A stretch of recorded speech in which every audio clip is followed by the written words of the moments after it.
Alors bonjour à tous. Donc, je me présente, je suis Léo Dubois, étudiant en licence de biologie à l'université d'Aix-Marseille, actuellement en troisième année de licence.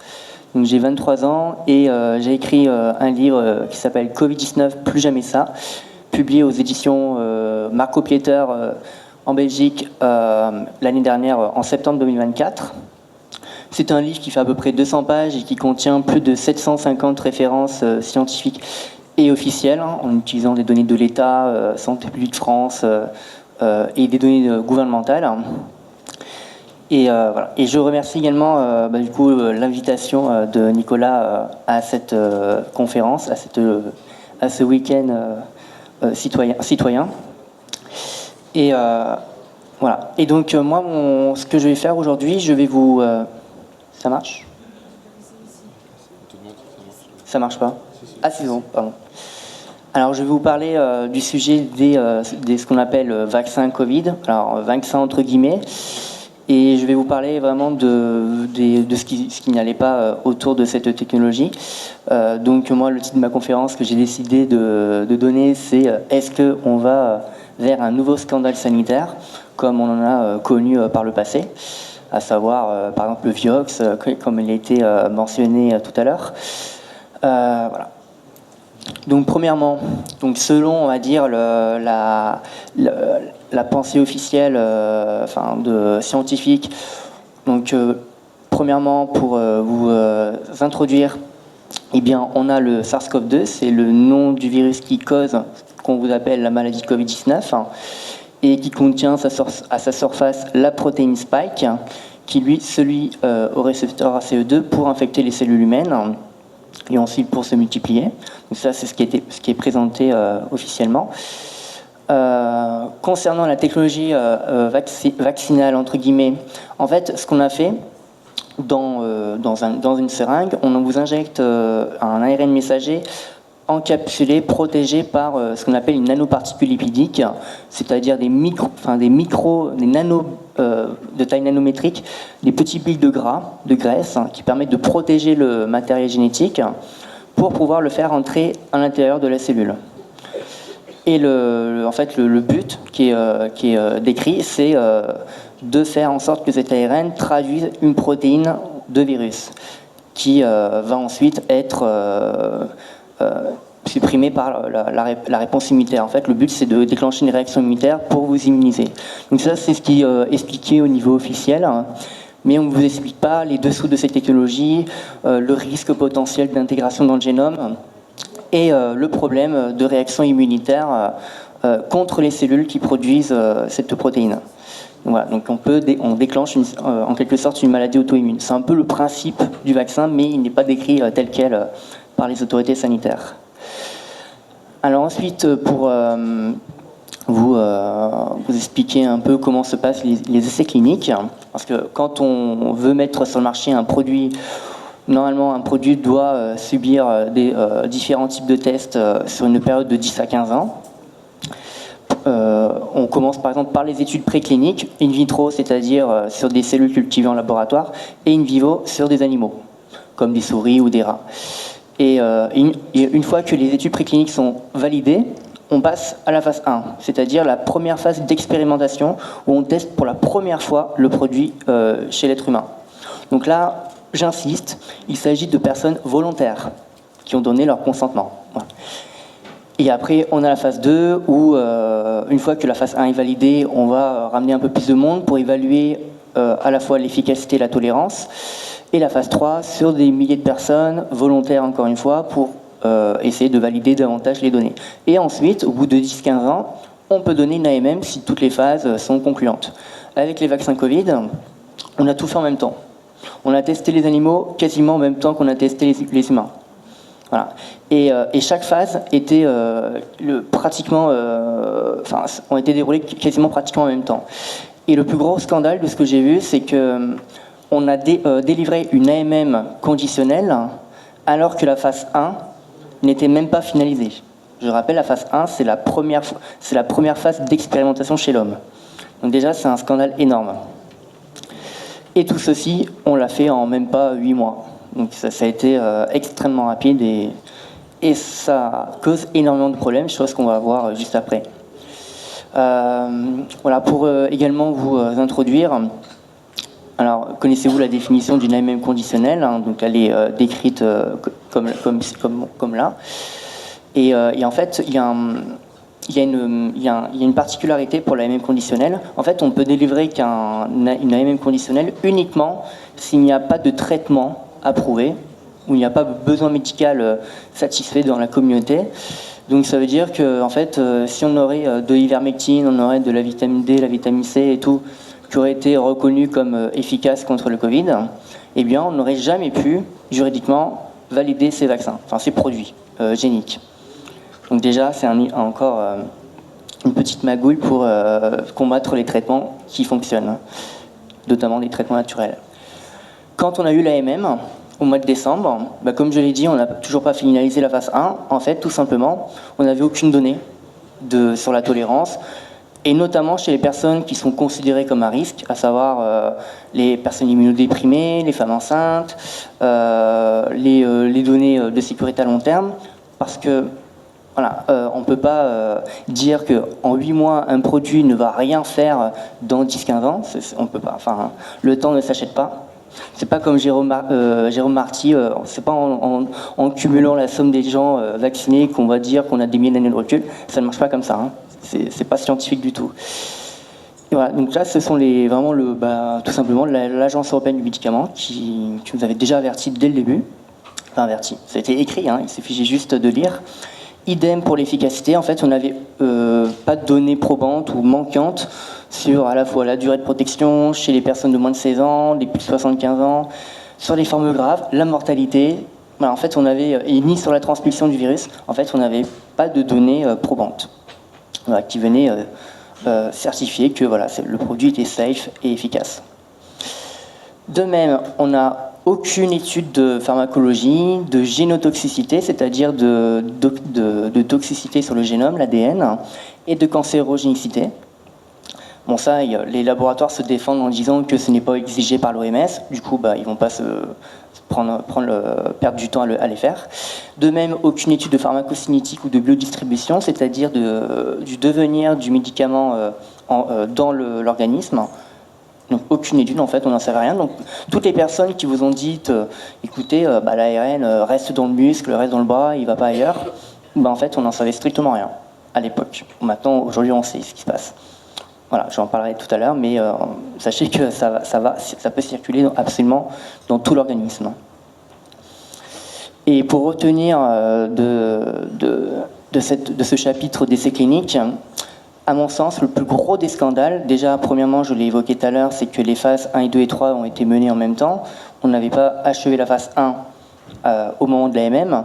Mais en plus, en lisant les documents de Pfizer, on a découvert que Pfizer avait changé le processus de fabrication de ces ARN. À la base, on était parti sur une PCR, on va dire une technique dite propre, pour multiplier les molécules d'ARN. Mais là, dans ce second processus, qu'on appelle le processus 2, le processus 2, eh bien, on a utilisé ce qu'on appelle une bactérie, Escherichia coli, et on a utilisé un plasmide où on a inséré un gène qui va coder pour la spike. Et en fait, on a utilisé une bactérie pour produire ce nouveau vaccin. Et le truc, c'est que quand on change le processus de fabrication, en fait, les études, il faut les refaire. Parce que ce sont deux produits différents. Sauf que Pfizer, dit en fait, pas la peine, c'est le même produit, c'est le même résultat, donc on ne le fera pas. Et après, à un moment, ils ont dit quand même, allez, on va quand même faire les études sur 250 personnes, enfin une étude comparative entre les deux processus, mais finalement, en fait, l'étude n'a jamais été faite et on n'a jamais eu le résultat. Donc on peut dire, ainsi dire, qu'en fait, toute la personne qui a été vaccinée, en fait, elle n'a même pas été injectée avec le produit de l'essai clinique. C'est vraiment un essai clinique à ciel ouvert, à grande échelle. Hein. Donc c'est vraiment... Voilà, c'est le plus gros des scandales en termes d'essais cliniques, à mon sens. Ensuite, alors je ne sais pas comment ça s'est passé en Belgique chez vous, mais en tout cas, chez nous en France, on avait des comédiens, des scientifiques de plateau télé et des politiciens qui nous martelaient tous les jours et qui nous plaquaient sur des affiches vaccins, tous vaccinés, tous protégés. Voilà, donc faites-vous vacciner pour protéger les autres. Ça, c'était vraiment la propagande qu'on avait au tout début. Mais très rapidement, enfin, on a confirmé que c'était pas du tout le cas. Ne serait-ce qu'en regardant un article, là, le Lancet, par exemple. Lancet qui est censé être plutôt très droite dans la doxa officielle. Et bien en fait, eux, ils expliquaient que, ok, au début, on a, dans les premiers mois, selon eux, une efficacité de 95%, qui est fortement contestable déjà, à ce point-là. Mais eux finissent par reconnaître qu'en fait, l'efficacité, elle décroît.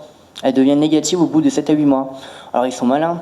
En prenant en considération cela, en fait, ils vont nous dire, bah, écoutez, comme ça décroît, en fait, il faut refaire des doses. C'est un peu un marketing pour fidéliser le client, quoi.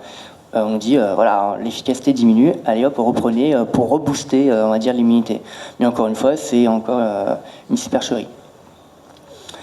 Idem, quand on s'intéresse aux données d'épidémiologie, là, on s'intéresse aux données d'Israël, qui est d'ailleurs réputé pour être un laboratoire des vaccins ARN, parce qu'ils ont été à l'avance sur beaucoup de pays. Et en fait, on constate qu'à chaque fois qu'on fait une campagne de vaccination, on a un pic de décès. Donc, si on dit que les vaccins permettent d'éviter de la mortalité, là, je ne suis pas sûr en regardant ce graphique, qu'on peut conclure cela. Et ce qui est drôle, c'est qu'on avait un immunologiste qui passait souvent à la télé, il s'appelle Cyril Cohen. Il nous disait en 2021, ça y est, le pays revit. Et en mars 2021, quelques mois plus tard, il nous dit, ça y est, le Covid derrière nous, le vaccin, c'est la baguette magique. Et on a souvent dit à la télé que c'était une baguette magique. Mais c'est très drôle parce que juste après ce qu'il dit cela, paf, nouvelle campagne de vaccination, nouveau pic, et ainsi de suite. Et notamment avec la 4e dose. Idem, au Japon. On constate que plus la couverture vaccinale augmente, plus la mortalité Covid-19 officiellement augmente. Donc encore une fois, il est difficile de dire que ces produits ont un quelconque effet sur la mortalité.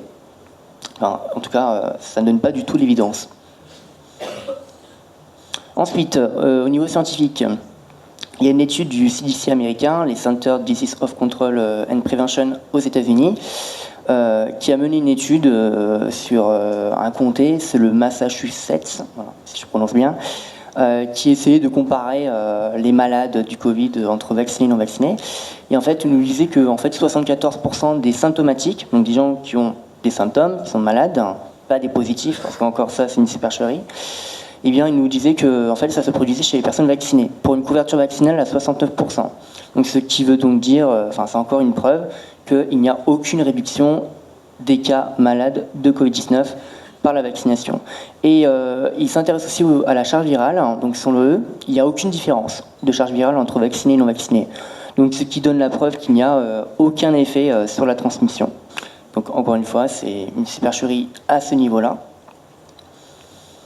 D'autres études publiées dans Frontières qui nous expliquaient que le taux de décès dans une unité de soins intensifs aux États-Unis, dans l'hôpital d'Ohio, eh bien en fait, on avait 2 fois plus de morts dans le groupe vacciné en soins intensifs. Donc, pas d'évidence que ça protège des formes graves à l'hôpital. Une autre étude beaucoup plus large, publiée dans une revue qui est un peu affiliée à Nature, qui disait qu'on n'a pas de preuves significatives de diminution des cas, avec des pourcentages, des taux de vaccination très élevés. Donc voilà, on avait 0 preuve. En fait, on ne peut pas conclure du tout qu'il y a un effet bénéfique. Ici, une autre étude publiée par l'Académie d'Oxford. En fait, eux, ils s'intéressent à l'incidence du Covid-19 selon le nombre de doses. Et on constate que plus le nombre de doses est augmenté, enfin plus on a de doses, plus l'incidence de Covid-19 est élevée. Donc, là, il montre plutôt qu'il y aurait un effet négatif et qui va du coup rendre vulnérables les personnes au Covid-19. Pour faire un petit retour également sur ce que disaient certaines personnes, enfin certains acteurs clés, à savoir le PDG de Pfizer, Albert Bourla. Eh bien, alors ça c'est drôle parce qu'il nous avait fait un tweet le 1er avril 2021, le jour du poisson d'avril. Il nous avait annoncé que son vaccin avait été concluant sur la phase 3 et que, allez banco, le produit est efficace à 100% pour prévenir les cas de Covid-19 en Afrique du Sud. Il répète 100%. Et ce qu'il y a de drôle, c'est qu'un an plus tard, il nous annonce, ça y est, en fait, je suis testé positif, j'ai fait mes 4 doses, et du coup, moi, ce que je fais, je me mets à l'isolement et je fais une cure de Paxlovid. Sauf que le Paxlovid, c'est un médicament que que Pfizer avait mis sur le marché pour le Covid. Voilà, donc c'est un peu grossier. Et d'autant plus que ce traitement-là, il est vendu à quasiment 1 000 € la boîte. Voilà, donc c'est du business monstrueux, quoi. Encore un autre petit comédien, Bill Gates, et bien lui aussi, alors dans des conférences qui ne sont regardées par personne, alors parce qu'à la télé, quand il va passer sur je ne sais plus quelle chaîne mainstream, il va nous dire que les vaccins ont sauvé l'humanité, des millions de personnes et tout, mais quand il passe sur des conférences qui sont regardées vraiment par personne, où il y a à tout casser quelques milliers de vues, eh bien, il nous révèle que, en fait, effectivement, ça ne marche pas contre la transmission, qu'on a des variants et que ça perd en efficacité, et que chez les personnes qui sont considérées à risque, en fait, ça marche encore moins bien chez eux. Du coup, l'objectif de les protéger, en fait, ça tombe à l'eau. Et dans le même temps aussi, dans une autre conférence, il nous a dit, alors ça, je l'ai souligné parce que ça m'a fait un peu rigoler, il dit comme ça, malheureusement, le virus lui-même est un type de vaccin, en fait, il a pu immuniser la population mondiale, chose qu'on n'a pas réussi à faire. Du coup, en fait, il est un peu dégoûté, quoi. Et voilà, du coup, le virus a pu se transmettre à tout le monde naturellement, mais il n'a pas réussi à vacciner l'ensemble de la population mondiale, comme il avait annoncé avec des grands bras et tout, devant une chaîne américaine en 2020. Et pour finir, avec les aveux de certains guignols, eh bien, on avait Olivier Véran, c'est un ministre de la Santé en France, enfin c'était un ministre de la Santé, vous connaissez peut-être, il a beaucoup fait parler de lui. Eh bien lui, il nous dit comme ça sur les chaînes que voilà, les complotistes, faut pas les écouter, la phase 3, elle est validée depuis des mois, en fait c'était archi faux. Et il avait dit, en fait, le contexte, c'était en 2021, on avait un octogénaire, une personne de 80 ans qui était vaccinée, qui était tout content de l'être, et qui comprenait pas pourquoi il restait confiné. Il dit, mais écoutez, je suis protégé et tout, j'ai envie de sortir, laissez-moi la liberté de sortir. Il avait carrément sollicité le Conseil d'État et tout. Et il y a Véran qui a répondu via un mémoire, un petit mémoire de 6 pages environ, et il donne 4 arguments pour refuser le déconfinement des personnes vaccinées. Et en fait, il avoue que l'injection ARN en fait n'est pas efficace. Il révèle premièrement que en fait l'efficacité est partielle, que on ne sait pas si ça va fonctionner sur les variants. Et là, le troisième point, ça m'a assez choqué. En fait, il dit carrément noir sur blanc que les personnes vaccinées sont celles qui sont les plus exposées aux formes graves et aux décès. Alors, dans le contexte, il nous dit pour les personnes qui ont une immunosénescence, qui sont âgées, du coup le système immunitaire qui est assez affaibli, ou alors de la virulence d'un variant. En fait, il dit que tout simplement, si le vaccin ne fonctionne pas, en fait, les gens vaccinés sont encore plus exposés. Voilà. On peut l'expliquer par exemple avec le phénomène ADE. On peut avoir des anticorps qui peuvent favoriser la maladie à cause d'une vaccination. Et à la fin, il nous dit oui, en fait, ça n'empêche pas la transmission. Et du coup, le fait qu'on ait viré 15 000 soignants, selon les chiffres officiels en France, je pense que c'est plus, eh bien, en fait, on a encore menti sur ce point-là, quoi. Enfin, on a dit, ouais, les soignants, il faut les virer parce qu'ils pouvaient transmettre la maladie, alors qu'on n'avait aucune évidence. Enfin, d'ailleurs, ça a été démontré, le contraire a été démontré au fil du temps. Ah oui, j'allais oublier ces deux loulous. Karine Lacombe, je ne sais pas si ça vous parle, c'est une chef de service hospitalier dans un hôpital à Paris. Alors c'est pas la PHP, c'est encore autre chose. Et en fait, elle dit tout le temps que les vaccins sont sur-efficaces et que l'ARN se dégrade très rapidement, qu'il n'y a aucun problème, qu'il ne faut pas écouter ceux qui lancent l'alerte.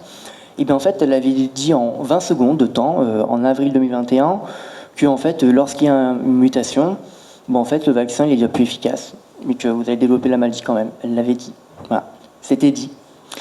Et de même, Frédéric Tanguy, lui, il est spécialiste des vaccins à l'Institut Pasteur, et il le disait aussi. Quand on vaccine les gens, en fait, on va créer des nouveaux variants, parce qu'on va créer une pression immunitaire sur une partie du virus, chose qu'on ne devrait pas faire, et c'est ce qu'on a vu. C'est ce qui s'est passé.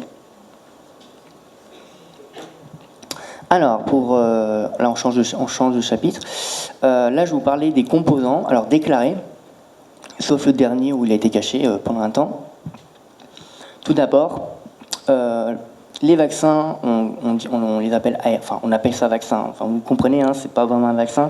Moi, je préfère appeler ça plutôt produit, enfin, génétique. Même pas thérapie génique parce que ça n'a rien d'une thérapie déjà. Et donc tout d'abord, ils ont fabriqué cet ARN messager, déjà qui en fait il n'est pas seulement messager, en fait c'est un ARN qui est modifié. En fait, vous savez que dans l'ARN, on a 4 bases, le A, le U, le C et le G. Ce sont des lettres, c'est un codage génétique, comme nous dans notre alphabet, on va de A à Z. Et bien en fait, on a changé une lettre, on l'a remplacée par la lettre psi, voilà, la pseudouridine. Et en fait, c'est une lettre, mais complètement inédite dans la séquence ARN messager. Et en fait, il a été fait pour essayer de stabiliser l'ARN. Parce qu'en temps normal, un ARN dure à peu près 1 ou 2 jours gros max. Et en fait, avec cette pseudoïridine, on arrive à faire perdurer l'ARN plus de 6 mois. Donc on peut faire produire la protéine spike pendant plus de 6 mois. Donc ça, c'est une problématique. Et en plus, on a découvert très récemment dans un papier publié dans Nature en décembre 2023 que la pseudoridine crée un bug dans la production des protéines, c'est-à-dire les ribosomes. Et en fait, quand vous lisez l'ARN, le ribosome, lui, il lit 3 lettres par 3 lettres. Et à chaque 3 lettres, on va associer un acide aminé, c'est-à-dire une petite perle dans un collier. Et en fait, c'est un codage, on change le langage. C'est comme nous, on a un langage informatique et on veut le traduire en langage humain. Donc là, c'est à peu près la même chose. Sauf qu'avec le ribosome, lui, il a du mal à reconnaître la lettre psi. C'est comme nous, on change le U, on le remplace par cette lettre grecque ou une lettre chinoise. Quand vous lisez votre phrase, vous ne comprenez plus rien. Avec le ribosome, c'est pareil. Et en fait, ce qui se passe, c'est que dès qu'il passe sur la lettre psi, en fait, il va sauter une lettre. Et du coup, on va complètement changer le codage. Et on va produire des protéines totalement différentes. Donc, à partir de là, il va être imprévisible. On ne pourra pas prédire quel type de protéines seront fabriquées, quels seront ses effets sur l'organisme. Est-ce qu'il va y avoir un effet hormonal? Est-ce qu'il va y avoir un effet au niveau neurologique, type prion, c'est-à-dire associé à des maladies neurodégénératives? En fait, on n'en sait strictement rien, donc on ne peut pas prévoir. Et en plus, selon les labos pharmaceutiques, plus on produit de spike, mieux c'est pour développer une immunité. Eh bien, en suivant leur logique, si on en produit moins, déjà on réduit la supposée efficacité du vaccin et on expose le patient, enfin le client, si vous voulez, à un risque supplémentaire. Et aussi, important de l'évoquer, le risque d'intégration dans le génome de cet ARN, ce qui peut conduire à une sorte d'instabilité génétique, ou encore une fois avec apparition de nouvelles maladies. Et d'ailleurs, ça a été évoqué, c'est en cours de réflexion. Si ça s'intègre dans le génome, est-ce qu'on ne va pas produire en continu de la spike et produire encore les effets de manière permanente. D'ailleurs, il y a une étude qui a été publiée, mais alors en préprint, c'est-à-dire qui n'a pas encore été revue par les pairs, qui montrait qu'on retrouvait de la spike plus de 700 jours après injection. Voilà, donc il y a des hypothèses qui sont encore sur la table. Ensuite, pour revenir aux excipients, donc ce sont les fameuses petites billes de gras qui permettent de protéger l'ARN. Alors en fait, ils ont utilisé différents types de lipides. On a par exemple le polyéthylène glycol, qui est un composant qui est utilisé dans les cosmétiques et qui est connu pour être hautement allergène et causer des anaphylaxies. C'est la version la plus dangereuse et mortelle de l'allergie. Donc voilà, ça a été, on connaissait déjà ses effets sur l'organisme et on l'a vu, on a eu énormément de réactions allergiques et parfois des anaphylaxies. Donc c'est le polyéthylène glycol qui semble être lié à cela. Mais aussi d'autres lipides pro-inflammatoires, comme le lipide cationique, ionisable, qui, pareil, sur un modèle de souris, a créé des inflammations mortelles dans la plupart des cas. Et cet excipient aussi, comme je l'ai dit, donc il est là pour protéger l'ARN et le permettre de rentrer dans la cellule. Parce qu'habituellement, quand on fait des vaccins, on crée une réaction à l'extérieur de la cellule. En fait, c'est ça quand même la différence. C'est-à-dire qu'on a une réaction immunitaire à la fois contre le non-soi, mais aussi contre le soi, ce qui crée des maladies auto-immunes. Et donc, si par exemple le nanoparticule lipidique avec l'ARN rentre dans les cellules de la peau, vous allez créer une réaction immunitaire contre la peau, donc avoir des rougeurs, avoir des plaques urticaires, voire des maladies beaucoup plus graves qui vont détruire complètement la peau. C'est des trucs, des nécroses, des trucs très très moches. Donc voilà, c'est assez grave. Ensuite, la protéine spike, donc selon la littérature scientifique, elle présente une toxicité systémique, c'est-à-dire qu'en fait, elle a un effet pro-inflammatoire. Elle va déréguler le système rénine-angiotensine. D'ailleurs, Jean-Marc Sabatier pourra vous le détailler un peu plus tout à l'heure. En fait, quand le système rénine-angiotensine est déstabilisé au niveau du système cardiovasculaire, en fait, vous allez favoriser les maladies associées au cœur, à savoir la myocardite, les thromboses, les AVC, etc. C'est également un perturbateur hormonal puisque justement il va perturber le système rénine-angiotensine en se liant au récepteur ACE2 qui va favoriser du coup la suractivation d'un autre récepteur qui lui-même est impliqué dans la réaction pro-inflammatoire sur stimulation du système immunitaire, donc réaction en cascade, donc ce qui conduit à des maladies, donc perte de l'homéostasie. De l'auto-immunité, parce que le système immunitaire reconnaît cette protéine comme étrangère, du coup le système immunitaire va l'attaquer.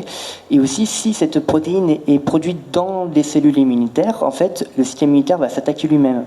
Donc on va avoir une réaction auto-immunitaire contre l'immunité. Donc là, on a en quelque sorte une destruction de l'immunité, potentiellement. Et à terme, si on fait des injections répétées, comme tout, le corps a certaines limites, au bout d'un moment, on peut avoir un épuisement immunitaire, surtout chez les personnes qui ont déjà une déficience immunitaire. En fait, moi, selon mes observations, enfin selon mon raisonnement, je pense que ces vaccins-là, ils ont tendance à exacerber un mal qui était déjà en nous. Quand on est plus en mode avoir une réaction immunitaire très très au taquet, eh bien, le vaccin aura tendance à booster davantage et du coup à produire une maladie à cause du système immunitaire. Et inversement, chez des personnes avec une défaillance immunitaire, eh bien, et on va aggraver ce processus et du coup rendre la personne vulnérable à d'autres infections et potentiellement aussi à des cancers, puisque le système immunitaire est aussi impliqué dans le développement des cancers. Enfin, il est impliqué dans le contrôle, on va dire. Enfin, il va signaliser que telle ou telle cellule est potentiellement cancéreuse et le système immunitaire cellulaire, enfin la partie cellulaire, va s'attaquer à des cellules cancéreuses pour les évacuer, pour pas qu'ils se prolifèrent dans l'organisme. Et dernier composant qui n'a pas été déclaré, mais qui a été retrouvé par des chercheurs américains, mais aussi en France, de plus en plus. Et on a eu une étude aussi à l'IH menée par le professeur Raoult. Il l'a confirmé aussi de son côté. On a découvert la contamination bactérienne. D'ailleurs, je vous ai parlé tout à l'heure du changement de processus. On a utilisé une bactérie Escherichia coli. Et déjà, ça, c'est problématique. Parce que déjà, en fait, la quantité d'ADN qui a été découverte est déjà 500 fois supérieure aux limites exigées par la FDA aux États-Unis. Donc déjà, ce point-là, lui seul, aurait supprimé toute autorisation de mise sur le marché. Ça, c'est la base. Et en plus, on a découvert qu'il contient une séquence EZ40 qui est connue pour être oncogène, c'est-à-dire de favoriser le développement du cancer, c'est-à-dire de favoriser des mutations qui vont perturber le cycle cellulaire. Et donc, ce qui peut potentiellement exposer à un risque de cancer supplémentaire. Donc, vous voyez, on est un peu comme une tambouille à mémé entre la spike, l'ARN et le EZ40.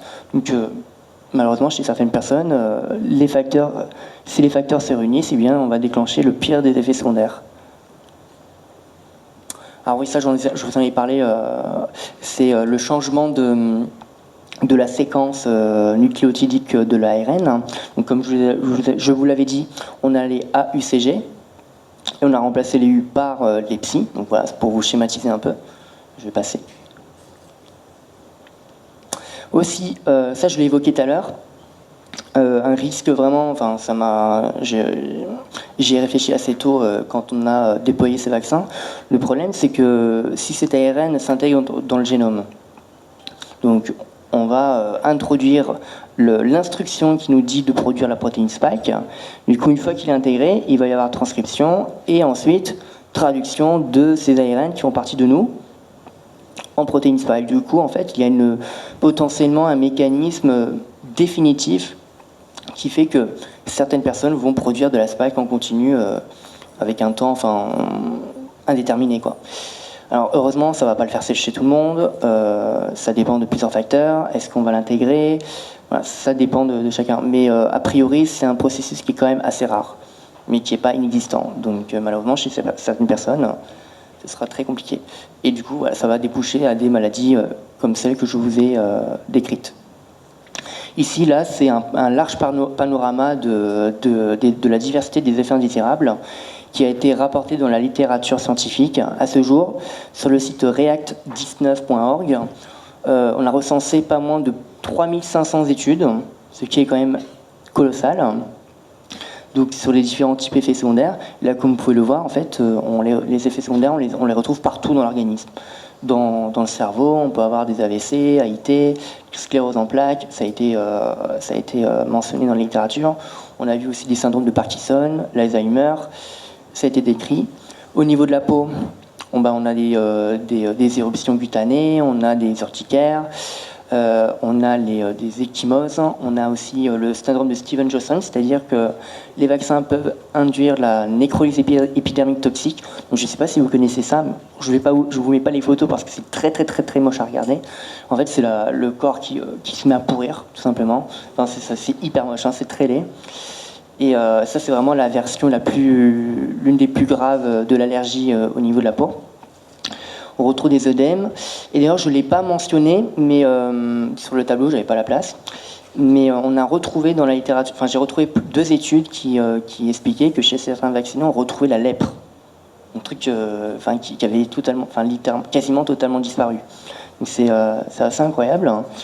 Pareil, on retrouve des maladies au niveau sanguin, hématologique, donc les thromboses, les embolies pulmonaires. Donc quand vous avez une embolie pulmonaire, en fait, vous allez boucher les caillots qui permettent au sang d'être irrigué par l'oxygène. Donc si vous bouchez, en fait, vous étouffez, vous mourrez, si vous ne le traitez pas de suite. On retrouve aussi des maladies au niveau des rétines. Donc occlusion des vaisseaux rétiniens qui va induire du coup un défaut de la vue, à une baisse de la vue, voire une perte totale de la vue. Cardiovasculaire, donc les myocardites, alors là c'est un peu bouché, mais de mémoire, on a, selon une étude de la Société française de cardiologie, la myocardite touche environ 2,8% des vaccinés, ce qui est énorme. Donc ça veut dire que chez ces 2,8%, alors selon le niveau de gravité, il y en a qui vont être fortement handicapés. Mais bon, à partir du moment qu'on a une myocardite, c'est potentiellement handicapant pour la suite. Donc on rend le cœur vulnérable pour d'autres activités sportives.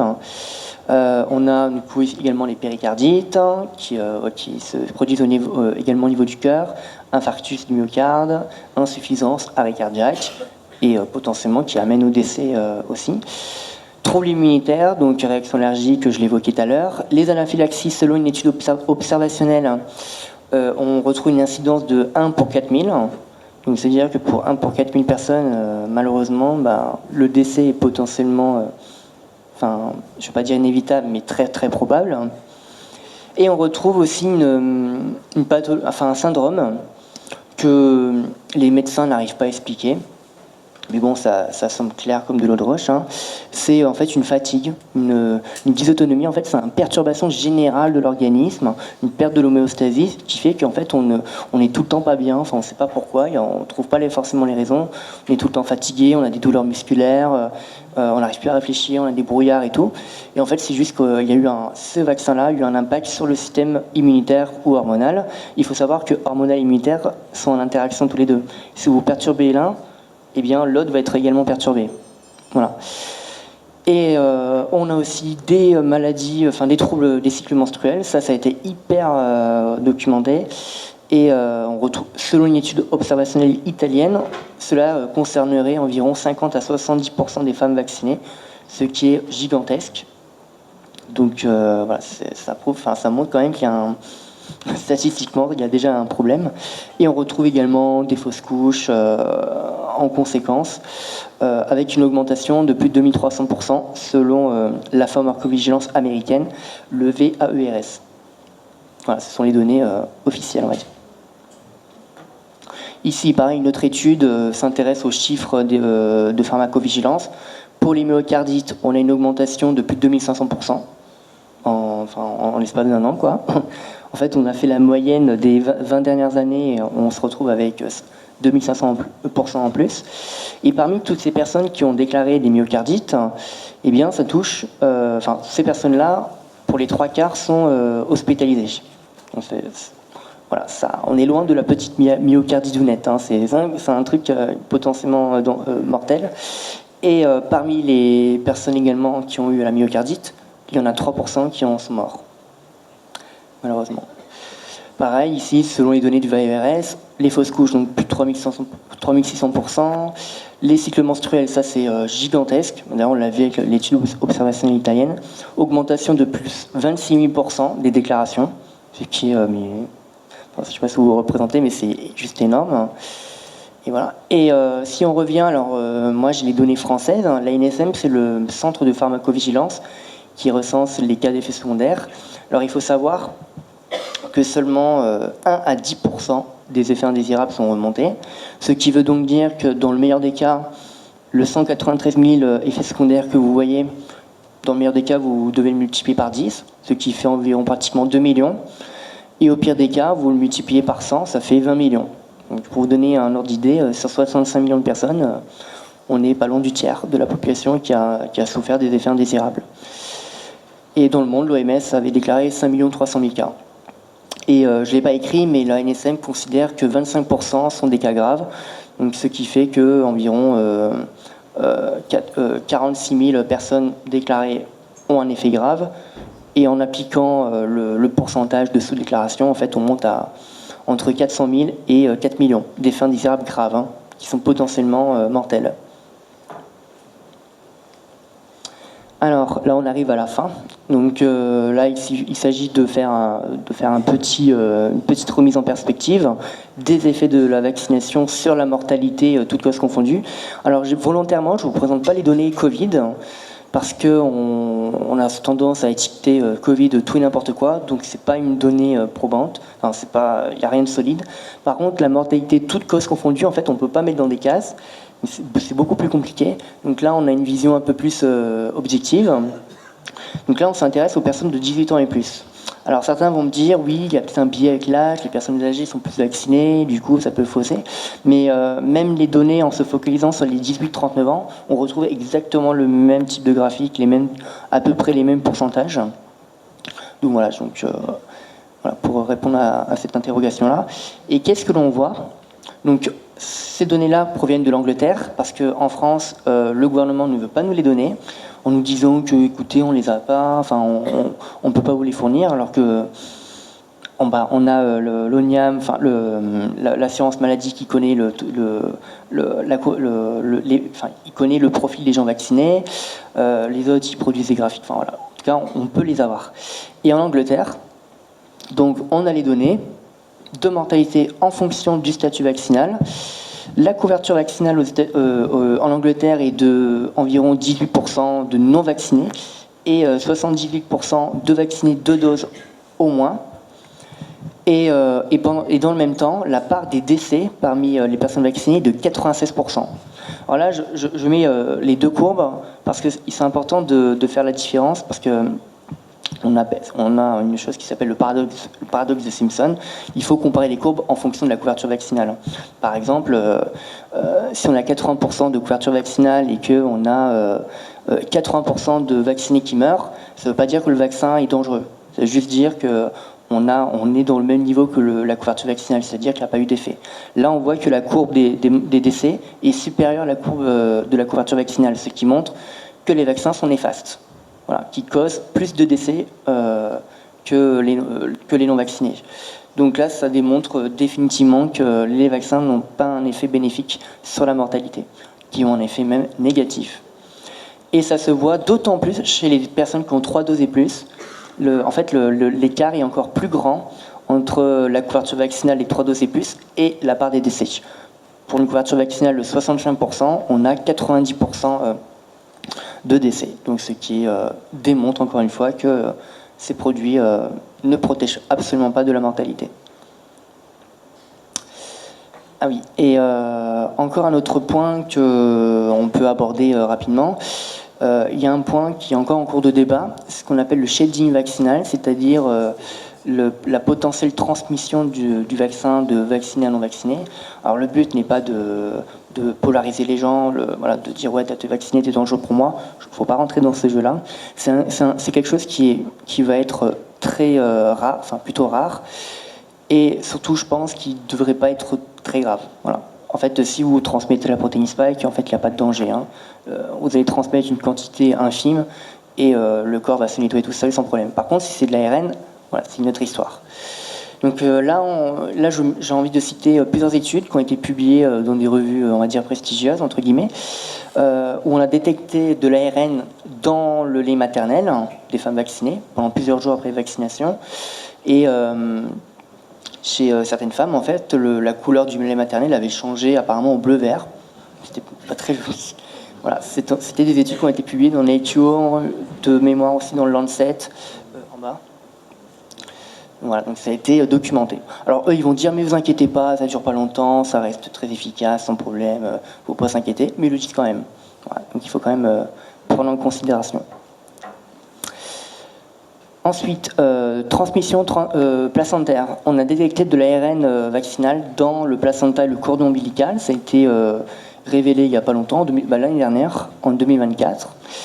Et ce qui est assez intéressant, c'est que dans une étude publiée dans une revue qui est affiliée à Nature, donc c'est une étude qui a été menée chez des animaux, chez les rats, et on a observé l'apparition d'un syndrome de type autistique chez des rats de mères vaccinées.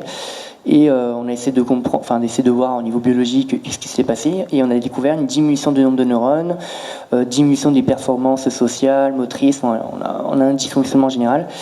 Et on a observé un comportement de type autistique. Donc, ça pose la question, chez les enfants qui vont être nés de mères vaccinées, est-ce qu'on ne va pas potentiellement avoir le même effet? C'est une question à poser. Je n'ai pas la réponse. On est dans l'expérimentation. Autre mode de transmission qui a été évoqué par Hélène Banoun, qui est biologiste pharmacienne à Marseille. En fait, elle regarde au niveau des connaissances biologiques.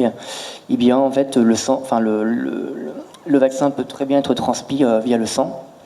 Notamment, si on se fait un don de sang et que le sang est transmis très rapidement à une personne, ça peut se faire. D'autant plus que, pour rappel, le vaccin, l'ARN est protégé dans des billes de gras, dans une nanoparticule lipidique. Donc ça peut tout à fait être possible, hein, envisageable. Ensuite, les fesses, les urines, la salive, peau et sueur. En fait, tout ce qui est fluide, tout ce qui est liquide humain. Donc voilà, ça peut faciliter la transmission. Et en conclusion, voilà, donc je pose la question, ouvrons le débat. Est-ce que nous allons vers un scandale sanitaire mondial et pourquoi pas le plus grave de tous les temps?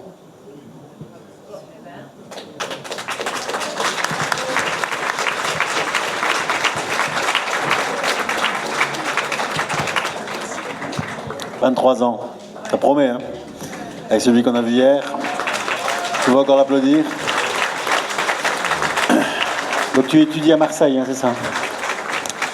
Alors ce que je propose, c'est qu'il n'y aura pas de questions. Oh. Je vais faire venir Jean-Marc Sabatier. Il va faire aussi sa conférence. Et après, je vais les mettre à deux sur scène. Et là, vous pourrez poser des questions aux deux en même temps. Ça va? Ça te va comme ça? Et ici, j'ai une question pour Léo. Léo. Bonjour. Bonjour. Moi, je voudrais savoir, avec tout ce qu'on vient d'entendre, qui est un peu complexe et compliqué, mais ce que je comprends, c'est que quand même, on est dans la merde. Et je voudrais savoir, toi qui es jeune, qui es justement étudiant en médecine, etc., dans le milieu, en tout cas. En biologie. Voilà, d'accord, ok. Comment on va s'en sortir, même si on n'est pas vacciné, même si déjà avec la viande qui peut nous contaminer, nous les non vaccinés. Donc comment on va faire, quoi? Eh ben, je sais pas si tu vas obtenir la solution, mais... Est-ce qu'il y a une solution?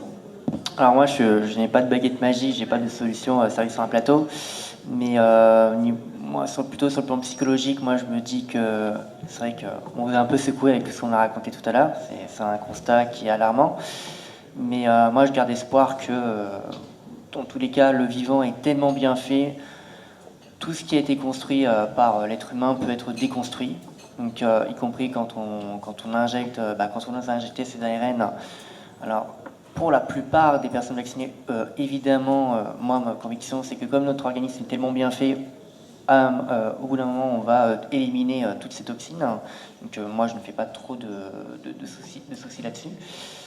Et ensuite, pour la suite, en fait, ce qu'il faut, c'est continuer à s'informer de manière constructive, de manière, sans être H24 sur les réseaux. C'est important de savoir prendre du temps pour soi pour vivre. Et il y a aussi également une autre chose que je fais moi-même de mon côté avec des camarades de mon âge. Le truc, c'est que quand on essaie de discuter avec d'autres personnes qui n'ont pas du tout le même avis, qui ne sont pas conscients de tout le problème, le but est de parler du sujet avec bienveillance, sans être alarmant, en essayant subtilement d'amener au sujet. Pour vous donner un témoignage, j'ai discuté avec des gens qui ne connaissaient rien à l'ADN, rien à l'ARN.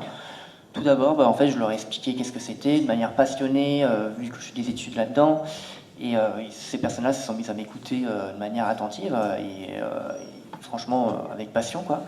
Et petit à petit, j'en suis venu au vaccin, Covid, ARN et protéines Spike, en ayant un ton totalement neutre, en expliquant la technologie, de manière objective et neutre. Et après, petit à petit, dégradation progressive, où je leur explique quelles sont les problématiques et tout, sans dire ouais, c'est du poison et tout, en utilisant un vocabulaire plutôt adapté. Et ces personnes-là se sont mises à écouter, elles continuent à écouter de manière attentive, et il n'y avait aucun blocage. Elles se sont complètement ouvertes. Et à la fin, j'ai senti qu'il y avait un petit truc, un petit déclic qui a apparu. Donc je me dis, si en masse, tout le monde utilise cette technique, cette stratégie, je pense qu'on pourrait éveiller, ouvrir la curiosité au plus grand nombre. Donc, je pense que le plus important dans tout ça, c'est l'éveil collectif et surtout garder espoir, ne pas avoir peur, parce que la peur, on l'a vu pendant le Covid, c'est la pire des choses, parce que ça va la peur, elle a la caractéristique d'inhiber la réflexion, d'inhiber l'esprit critique. En fait, elle va nous amener à agir de manière irrationnelle et à faire tout et n'importe quoi.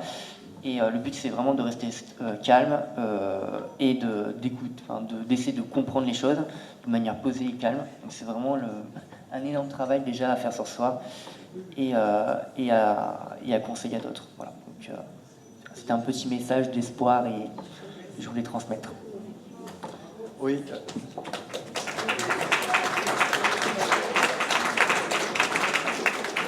Trois questions ici, parce qu'après, question à vous deux. En fait, donc il a été dit, si j'ai bien compris, que en gros on peut être vacciné ne serait-ce que par la transmission se fait par la salive, par la sueur, et mais je me demandais si, en fait ça ne change rien du tout qu'on fasse l'injection ou pas, ça revient au même parce que ça va finir par quand même arriver. Est-ce que vous me confirmez ça? Et si oui, est-ce qu'il y a un moyen de faire marche arrière, ou est-ce qu'il y a un examen qui permet de voir si on a le matériel vaccinal dans le sang? Si vous voulez, je fais une partie de la réponse et je laisse Jean-Marc. Il y a moyen de savoir si la protéine spike circulante, quand on a de la protéine spike circulante, il y a moyen de savoir si elle est issue du vaccin ou d'une infection naturelle. Parce que la protéine spike vaccinale, elle a été légèrement modifiée. Elle a été modifiée sur 2 des 1273 perles. En position 986-987, ils ont mis des résidus de proline. Et ça veut dire qu'en fait, quand on fait un tir de masse, un spectre de masse sur la molécule, qu'on détermine la molécule, sa masse molaire exacte, on peut savoir si elle est d'origine vaccinale ou pas. Quel examen, du coup? Il y a des boîtes, alors à ma connaissance pas en France, mais en Allemagne, je crois, et en Suisse, il y a des sociétés qui font le dosage de la protéine spike. Alors, à ma connaissance, pour déterminer si elle est d'origine vaccinale ou naturelle, ça peut se faire qu'en laboratoire de recherche. Je ne pense pas qu'il y ait une boîte qui propose ce service actuellement. Mais en tout cas, ça devrait arriver. Parce que c'est facile à faire, c'est très facile à mettre en évidence. C'est un tir de masse. Et donc vous confirmez que salive et sueur, c'est la même chose? C'est-à-dire, bien sûr que le shading existe, ça a été montré pour d'autres microbes et tout ça, donc ça existe. Maintenant, je ne pense pas que ce soit équivalent, c'est-à-dire que si on prend 5 ou 6 injections, je pense qu'il vaut mieux en prendre un petit peu comme ça avec son voisin que de prendre 5 ou 6 injections. Mais on ne sait pas en fait la dose qu'on prend réellement. Mais le shading, c'est décrit, c'est pas, ça peut être transmis comme ça, et puis par voie sexuelle aussi, ça pose un problème, puisque les organes reproducteurs sont très très riches en récepteurs USA2. Donc on retrouve le récepteur USA2 partout. On le retrouve dans le pénis, on le retrouve dans les testicules, on le retrouve dans l'urètre, dans l'épididyme. Chez la femme, on le retrouve dans l'endomètre, dans les ovaires. Je veux dire, c'est très très présent, c'est très riche. Excusez-moi, si vous pouvez bien mettre le micro devant la bouche, s'il vous plaît, parce qu'on vous entend plus. Juste pour ajouter quelque chose par rapport au shading, je pense que tout est histoire de quantité. Quand on reçoit une injection, par exemple 30 microgrammes, je crois que c'est pour Pfizer, les 30 microgrammes vont être dispersés dans l'entièreté de l'organisme.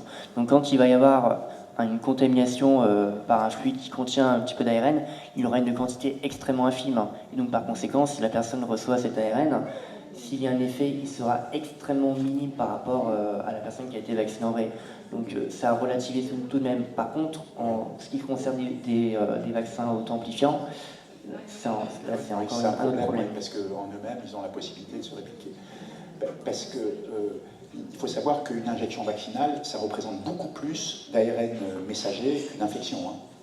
Dans les 30 microgrammes du Comirnaty, il y a 14 000 milliards de molécules d'ARN.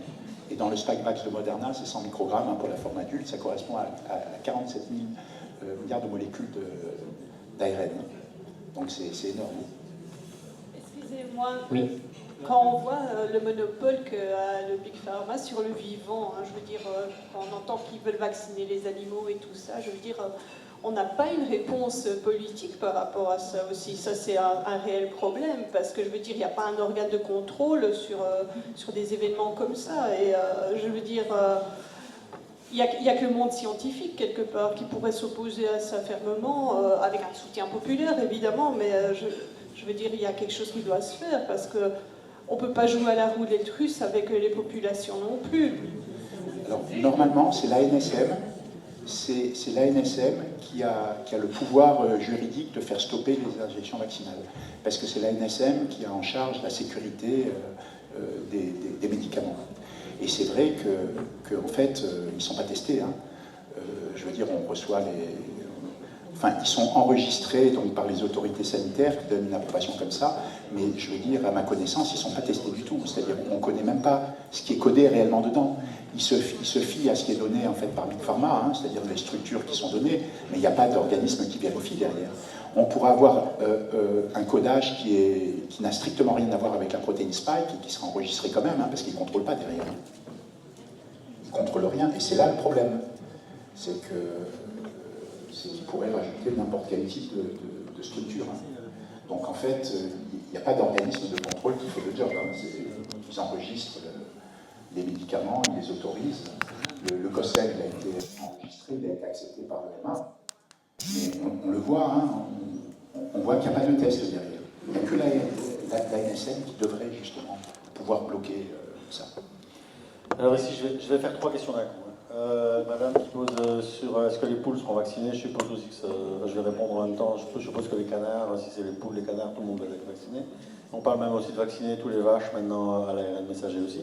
Je demande par Ils sont rapport là déjà. Il y en a déjà. ouais. Et donc par rapport donc aux œufs, est-ce que bon il y aura de l'ARNM aussi, est-ce qu'il y aura de l'ARNM aussi dans les œufs et comment l'éliminer? Une deuxième question ici, c'est dans les analgésiques dentaires, donc quand on va se faire une petite, est-ce qu'il y a aussi déjà de l'ARNM dans? Apparemment, il y a du graphène déjà dedans. Du graphène. Et ma question, c'est est-ce que dans tous les nouveaux vaccins qu'on va faire pour les enfants, sont-ils déjà ou vont-ils être à ARN messager? Alors là, les vaccins. La masse moléculaire aussi de, Oui. de ce niveau. Alors, les vaccins, si vous voulez, jusqu'en 2018, il y avait 3 vaccins qui étaient obligatoires. C'est la diphtérie, tétanos et poliomyélite. À partir de 2018, on a eu 11 vaccins, donc 11 vaccins obligatoires pour les enfants, les nourrissons. Et depuis le 1er janvier 2025, on est passé à 12 vaccins.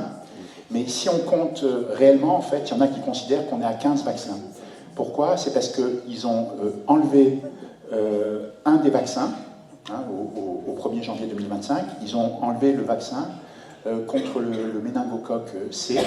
Ils l'ont remplacé par le vaccin contre le méningocoque B, donc responsable de la méningite. Et puis ils ont rajouté un tétravalent, qui est justement un vaccin à méningocoque pour le A, le C, le W et le Y. Et donc maintenant on se retrouve avec un paquet de vaccins. Alors ce qui a été montré, ce qui est recommandé, donc pour la femme avant qu'elle soit enceinte, les vaccins qui sont recommandés par les autorités, c'est la rubéole, c'est la rougeole, c'est la varicelle et c'est la bronchiolite. Ce qui n'est pas recommandé par les autorités pour la femme enceinte, ça va être donc justement la rubéole, ça va être la rougeole, ça va être aussi la varicelle et ça va être la tuberculose. Et là, ce qui est recommandé actuellement pour la femme enceinte, ça va être la coqueluche, donc le vaccin contre la coqueluche. Donc la coqueluche, en fait, c'est une bactérie. Une bactérie, ça va agir contre principalement deux microbes, Bordetella pertussis et Bordetella parapertussis. Donc ça, c'est recommandé pour la femme enceinte par les autorités. Et ce qui est recommandé aussi, c'est un vaccin anti-Covid à ARN messager. Bon, vous voyez le problème. Il y en a un autre contre la bronchiolite qui est recommandé. Donc c'est contre le virus respiratoire syncytial. Et un autre contre la grippe, influenza. Donc actuellement, il y a 4 souches. Il y a deux souches justement de virus influenza de type A, et il y en a 2 de type B, et puis ils veulent en supprimer un pour passer à 3 souches. Donc ça, c'est extrêmement délétère, et c'est vraiment une folie. Notamment, faire vacciner la femme enceinte avec justement le vaccin à ARN messager anti-Covid, c'est de la folie. C'est de la folie, pourquoi? Parce qu'on sait que ça dérègle le SRA. En plus, il a été publié récemment que l'ARN messager est capable très rapidement, ça a été montré chez la souris, de franchir le placenta et d'activer le système immunitaire du fœtus. Et il y a même de l'immunité de la mère qui est capable de passer, c'est-à-dire il y a l'immunité passive et l'immunité active. Ça a été publié il y a quelques jours, c'est très récent. Et ce qu'il faut savoir, c'est que le système rénine-angiotensine, c'est lui qui pilote la fabrication des organes. Il est détecté après la conception au bout de 3 semaines, mais en fait il est présent tout de suite. Et il pilote la fabrication des organes, donc chez l'embryon, jusqu'à 10 semaines après chez le fœtus. Et il contrôle toutes les étapes en fait, de fabrication de l'embryon et du fœtus. Donc c'est vraiment une folie de les injecter avec ce type de vaccin dont on sait qu'ils sont capables de dérégler le système rénine-angiotensine. Voilà. Les œufs, le problème, c'est que les ARN messagers, globalement, ils peuvent aller n'importe où. Et c'est ça le problème. Alors, il y a les ARN messagers, mais le problème, c'est qu'on met des adjuvants avec. On met des adjuvants, on met des excipients. Bon, il y a des nanoparticules lipidiques, on peut mettre du squalène, on peut mettre des particules d'oxyde ferrique qui sont magnétiques, on peut mettre tout un tas de cochonneries avec. Et on peut le rendre très résistant, parce que comme vous rajoutez, en fait, des adjuvants ou des excipients, vous pouvez mettre un peu ce que vous voulez. Vous pouvez mettre différents types de molécules pénylées ou chargées, etc. C'est-à-dire que si vous avez vraiment envie que votre ARN messager aille partout, soit pas dégradé, etc., ben, quelque part, vous pouvez le faire en jouant sur les adjuvants, sur les excipients, etc. Donc c'est un vrai problème. Vous pouvez agir sur les nanoparticules lipidiques qui déjà elles-mêmes sont délétères. Vous pouvez les modifier pour les rendre plus résistants, pour qu'il y ait une protection supplémentaire de l'ARN messager. Vous pouvez même trafiquer l'ARN messager, parce qu'il est trafiqué. Hein. Vous savez, il a été démontré en décembre 2023 que l'incorporation de la méthylène-pseudoéridine dans l'ARN messager, donc il faut savoir que ce dérivé méthylène-pseudoéridine, on le retrouve dans les vaccins Comirnaty et Spikevax, que les gens ont reçus. Hein. Et il a été démontré de très longue date, bien avant qu'ils injectent, qu'ils fassent ces injections vaccinales, donc en 2020, au début de 2021 plutôt. Il a été démontré que c'était très toxique déjà, qu'il y avait des problèmes et que notamment la méthylène-pseudoéridine conduisait à des erreurs de traduction. C'est-à-dire que les ribosomes, la machinerie cellulaire qui traduit l'ARN messager en protéine spike, eh ben, elle se trompe. Elle ne reconnaît pas bien la méthylène-pseudoéridine et elle incorpore n'importe quelle perle à la place de la perle qu'elle doit incorporer. C'est-à-dire que normalement, le triplet qu'elle reconnaît doit coder pour une perle. Et elle lit mal le triplet quand justement dans ce triplet, il y a une méthylène-pseudoéridine. Et à ce moment-là, elle va incorporer une perle qui n'a rien à voir avec la protéine spike. Ou bien alors, ce qui a été démontré justement fin 2023, c'est que comme elle ne reconnaît pas bien celle-là, ben, elle saute la lecture de la méthylène-pseudoéridine, donc elle saute de +1 le cadre de lecture. Ça veut dire qu'après, elle va lire des triplets qui vont être décalés et qui à chaque fois vont correspondre à une perle qui n'a rien à voir avec la protéine spike. Ça veut dire qu'en gros, on va fabriquer au moins 25% de protéines qui n'ont strictement rien à voir avec la protéine spike, qui sont des protéines fantômes. Et le problème de ces protéines fantômes, c'est qu'elles sont capables de stimuler le système immunitaire autant que la protéine spike. Ça veut dire qu'on va mobiliser notre immunité contre ces protéines fantômes. Et en cas d'immunité croisée, c'est-à-dire si par exemple on fabrique un anticorps contre une protéine fantôme et que cet anticorps est capable de reconnaître une hormone ou une autre protéine d'importance qui circule dans notre organisme, et bien ça va pouvoir provoquer donc des troubles parce que ça va affecter une réponse métabolique, une voie métabolique, et ça va pouvoir conduire à des maladies auto-immunes, voire à des cancers, etc. Donc de toute façon, c'est très délétère parce qu'on ne sait pas ce qui va être produit. Il y a des tas de molécules qui n'ont rien à voir avec la spike qui vont être produites. Est-ce que la température, par exemple, si tu cuis ton œuf, que tu fais une température élevée avec de l'eau bouillante, est-ce que ça peut affaiblir tout ce système ARNM, etc. La cuisson. Ben, la cuisson, c'est sûr que ça ne va pas les arranger, mais, ça va rien affaiblir. mais après, ben, c'est-à-dire qu'on les a déjà reçus, les injections, donc... ouais. Oui, non, mais pas tout le monde, mais je veux dire, les gens qui ont des problèmes avec les ARN messagers, ils les ont déjà reçus. Hein. On les aura autrement. Qu'est-ce que vous mangez, vous? Bon, moi, je mange pas mal de riz, hein, parce que comme je suis un peu métis viette, pas mal de riz. Ben, disons que là, j'évite maintenant le canard. J'évite le canard, ouais. J'évite le canard, mais en fait, il y a la volaille aussi, il y a le porc. Il y a le porc qui reçoit aussi. Les vaches, oui, le problème, c'est que maintenant, globalement... alors, les insectes, ça, c'est un autre problème, parce que c'est pas terrible aussi. Hein. Notamment avec la chitine, parce qu'ils veulent nous faire bouffer des insectes, hein, ça c'est clair. Il y a de la chitine. Alors même, maintenant, il existe de la vitamine D3 qui provient d'insectes. Qui provient de... Oui, il y a une société qui fabrique de la vitamine D3 qui vient d'insectes, qui vient justement de larves de... comment ça s'appelle? Ça provient d'insectes, c'est des larves de la levure de boulanger en fait. La farine, oui. Vous voyez, aujourd'hui on vous a donné des moules frites, hier soir des moules frites, parce qu'on n'a pas réussi à vacciner les moules ni les frites.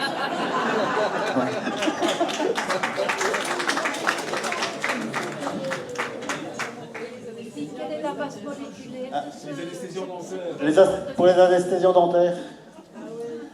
Bah, apparemment, il y a du graphène dedans. Bon, maintenant, moi je ne sais pas exactement ce qu'il y a dedans, hein, c'est-à-dire qu'il y a des anesthésiants, mais apparemment ils mettent des cochonneries aussi. Maintenant, Le problème, c'est que depuis quelque temps, depuis l'affaire Covid, ils ont tendance à mettre beaucoup de choses délétères dans les produits, dans les vaccins, etc. On parle beaucoup de graphène, de chitine, de molécules qui sont délétères.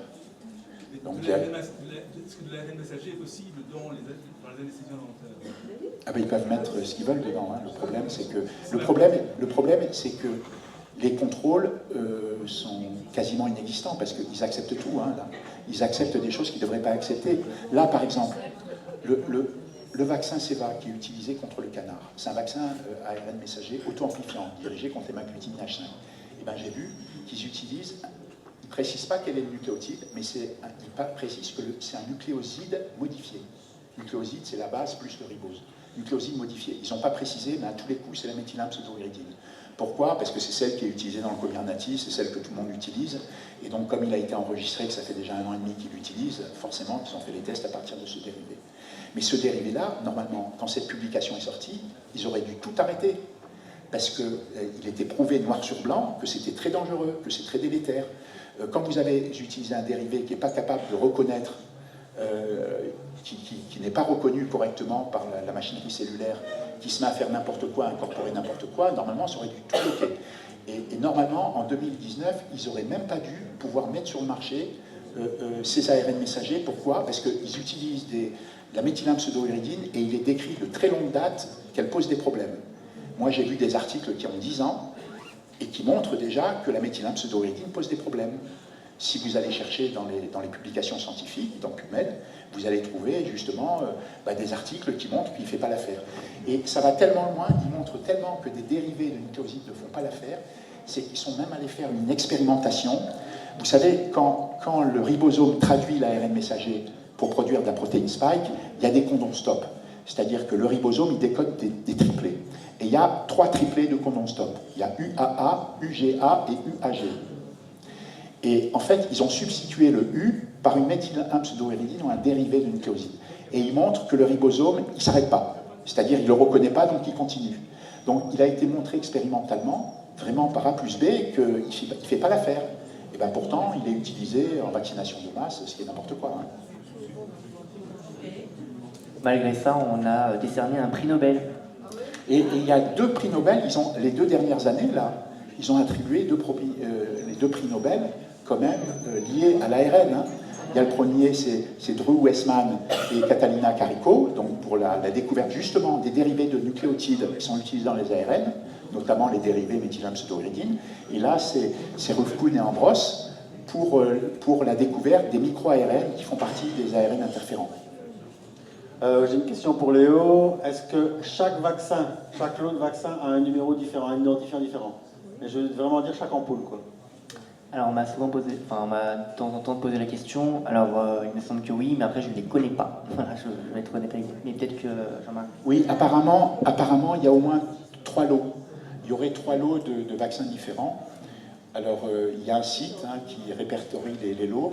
En fait, dans des pays scandinaves, je crois qu'il y a la Suède, peut-être le Danemark, enfin, en tout cas, ce sont des pays scandinaves, ils ont l'information sur les lots qui ont été délivrés. Donc, ça a été ouvert, c'est un des rares points où ça n'a pas été censuré. Et donc, c'est ouvert, et ils ont pu regarder tous les effets secondaires qui étaient répertoriés en fonction des lots. Et ils ont vu qu'il y a des lots qui étaient toxiques, il y a des lots qui ne donnaient rien, donc qui ne posaient pas de problème, et puis il y a des lots qui étaient intermédiaires, c'est-à-dire qui provoquaient des pathologies Covid, mais pas trop sévères. Les lots EF, par exemple, sont méchants, ceux qui commencent par EF. Et il y a un site pour ça, j'ai même donné le lien sur X, il y a un site où on rentre son numéro de lot, et on peut regarder s'il est associé justement à beaucoup de pathologies Covid, de Covid long, etc.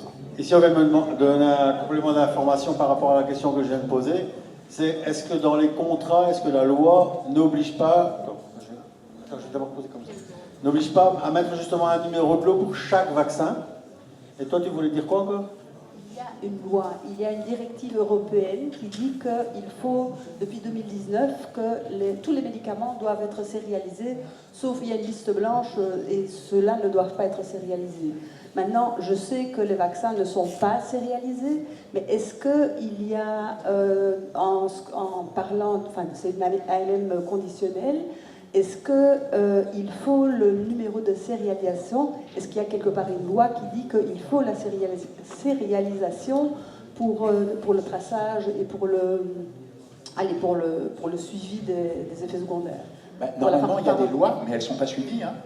Elles ne sont pas suivies, y compris par les autorités. Hein. Oui. Non, mais... parce que normalement, il doit y avoir des contrôles qui doivent être effectués sur les lots pour déterminer leur dangerosité. Les molécules doivent être caractérisées. En fait, c'est pas fait. Hein. C'est pas fait. Et normalement, même les personnes avant l'injection doivent recevoir.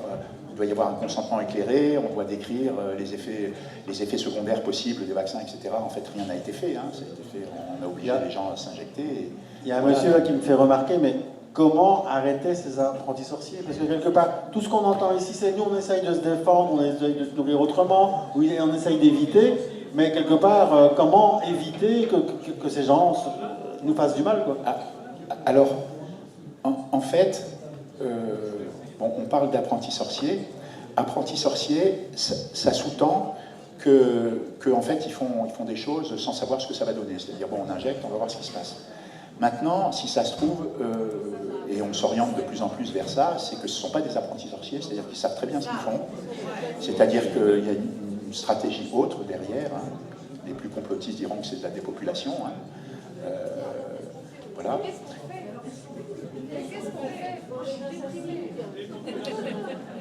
Ben, c'est sûr que l'important, ça serait qu'il y ait le maximum de gens quand même qui aient conscience qu'il y a un réel problème, parce qu'il y a encore beaucoup de gens qui sont réveillés, hein, qui sont endormis, qui pensent que l'OMS, etc., que ces injections sont bénéfiques, parce qu'il y a de la censure, parce que ceux qui l'ouvrent ou ceux qui soignent, ben, ils sont allumés après par l'ordre des médecins. Je veux dire, je pense qu'il faut que le maximum de personnes prennent conscience, en fait, qu'il y a vraiment un problème, qu'il y a des choses anormales qui se passent. Hein. Parce que là c'est plus sanitaire. Hein. Tout ce qui se passe, c'est plus sanitaire. Et on le voit très bien. Il y a énormément, évidemment, d'effets secondaires. Hein. Le Dravigilance, l'ARS, on voit bien qu'il y a énormément d'effets secondaires avec les vaccins ARN messagers. Donc, leur injection aurait dû être arrêtée de très très longue date. Hein. De très longue date. Hein. Ils auraient dû être arrêtés pratiquement tout de suite, quoi. Et ils continuent. Et malgré tout, non seulement ils continuent, mais on pousse de plus en plus. On pousse à injecter les enfants, on pousse à injecter les femmes enceintes, on développe de plus en plus, on veut remplacer tous les vaccins, même ceux qui ne posent pas de problème, sur lesquels on a des décennies de recul, par des vaccins ARN messagers. On privilégie en plus le développement des auto-amplifiants qui sont les pires de tous, parce que ceux-là, ils sont vraiment faits quand même pour dégommer les gens, hein, pour dire ce qui est, c'est une catastrophe. Il faut savoir que cette technologie ARN messager, elle n'est pas du tout au point. On entend toujours dire c'est la science, ceux qui refusent ces injections sont des anti-sciences, ils restent à l'âge de pierre, etc. Ils refusent les avancées de la science, mais c'est complètement faux. Parce que si on regarde les données scientifiques, tout montre que ça ne marche pas. Et tous les essais qui ont été faits montrent que ça ne marche pas. Il n'y a eu aucun succès avec des vaccins ARN messagers testés sur des animaux. Donc, au contraire, quand on regarde de près toutes les données, on voit que c'est très problématique et qu'il n'y a rien qui marche. Et donc, à partir du moment où il l'impose un peu partout dans le monde, c'est qu'il y a un problème, c'est plus sanitaire. Oui, l'antidote, bon, les ARN, c'est pas la panacée, mais les ARN interférents peuvent être une antidote pour bloquer, en tout cas, l'activité d'ARN, soit conventionnelle, soit auto-amplifiant ou transamplifiant. C'est d'agir, en fait, de se fixer sur la région 3' nucléaire qui est capable de bloquer, en fait, la traduction de ces ARN messagers. Et les ARN sont fabriqués où? Ah ben un peu partout, hein. Ils sont fabriqués un petit peu partout. Ils sont fabriqués partout dans le monde. Hein. C'est facile à fabriquer, hein. C'est très facile. Hein. Les ARN messagers, on part d'un plasmide à ADN, hein. On le linéarise, on fait agir une restrictase, on le linéarise. Il y a un promoteur du bactériophage T7, et ça fait la transcription, ça fabrique l'ARN messager. Donc on met dedans les bases nécessaires, hein, les bases triphosphate nécessaires, et puis on fabrique l'ARN messager comme ça. Et c'est pour ça qu'ils sont très délétères, parce que vous entendez parler qu'il y a beaucoup d'ADN justement dans les injections vaccinales comme Comirnaty, Spikevax. En fait, ça vient de la fabrication de l'ARN. Quand on fabrique de l'ARN, on passe par un plasmide. C'est le plasmide qui est linéarisé, et après on fait la copie du plasmide d'ADN en ARN. Et c'est cet ARN messager qui est utilisé. Mais normalement, on doit utiliser des DNase, c'est des enzymes qui dégradent l'ADN. Pour enlever toutes ces traces d'ADN. Normalement, il ne doit pas y avoir d'ADN. Et là, il y en a plein. C'est-à-dire, pour une injection, ils ont détecté jusqu'à 500 milliards de molécules d'ARN. Et ils sont allés jusqu'à 23 000 milliards de molécules d'ADN dans une injection. C'est la plus forte quantité qu'ils aient identifiée. Et en plus, c'est de l'ADN qui provient d'un promoteur SV40. Du virus SV40. C'est le virus simien 40, et il a la particularité d'être connu pour être un proto-oncogène, c'est-à-dire qu'il favorise le développement de tumeurs. Voilà, donc il y a tout ce qu'il faut vraiment pour arrêter les injections vaccinales, hein, parce que... Bon, on vous écoutera encore pendant des heures, mais je suis obligé de clôturer. Je sais bien que ça va frustrer énormément de gens. Et Léo, tu voulais encore ajouter quelque chose? Alors, juste pour un petit mot positif, parce que vous vous demandez, mais qu'est-ce qu'on fait? Alors déjà, concernant les vaccins, la première chose à faire avant de trouver un antidote, c'est d'arrêter simplement de prendre des injections. C'est comme tout, hein. Si on veut se dépolluer, c'est pas en continuant d'en prendre, en prenant un antidote supplémentaire qu'on va forcément régler le problème. Donc déjà, c'est le premier point. Et deuxièmement, je pense que déjà, il faut pas attendre de sauveur. Déjà, il faut pas attendre que quelqu'un va éliminer toutes les mauvaises personnes. Je pense qu'on est dans un système qui est beaucoup trop complexe, qui est régi par le pouvoir et l'argent, ça c'est une réalité. Et je pense également qu'on ne pourra pas sauver tout le monde. Parce qu'il y aura toujours une partie de la population qui ne voudra rien entendre, qui voudra rester là-dedans, peu importe ce qu'on lui dira, peu importe ce qu'elle comprendra. Donc il faut accepter cela. Moi, je ne suis pas en mode j'ai envie de sauver le monde, je suis en mode j'agis à mon niveau, j'agis pour moi, donc je me sauve moi-même. Et aussi pour ne plus avoir peur, parce que la peur c'est quand même quelque chose d'important. La peur en fait elle naît de l'incertitude. À partir du moment qu'on sait, on connaît notre ennemi, on connaît quels sont les problèmes, quels sont les enjeux, il devient beaucoup plus facile pour nous d'anticiper. Et à partir de ce moment-là, il est nécessaire de se former, d'apprendre, de se cultiver et de s'armer soi-même, quoi. Donc pour moi, ça paraît basique, mais c'est vraiment la première des choses à faire, quoi. Merci beaucoup. Alors je les remercie vraiment parce que ils ont fait pas mal d'heures de vol, ils vont retourner encore ce soir et demain matin. Je vous remercie vraiment, c'était du bourrage de crâne, mais je pense qu'il était nécessaire. On va rediffuser toutes les vidéos sur nos plateformes, puis ça va être rediffusé certainement beaucoup. Et je crois qu'il fallait passer par là aussi pour tout comprendre. Merci à vous deux.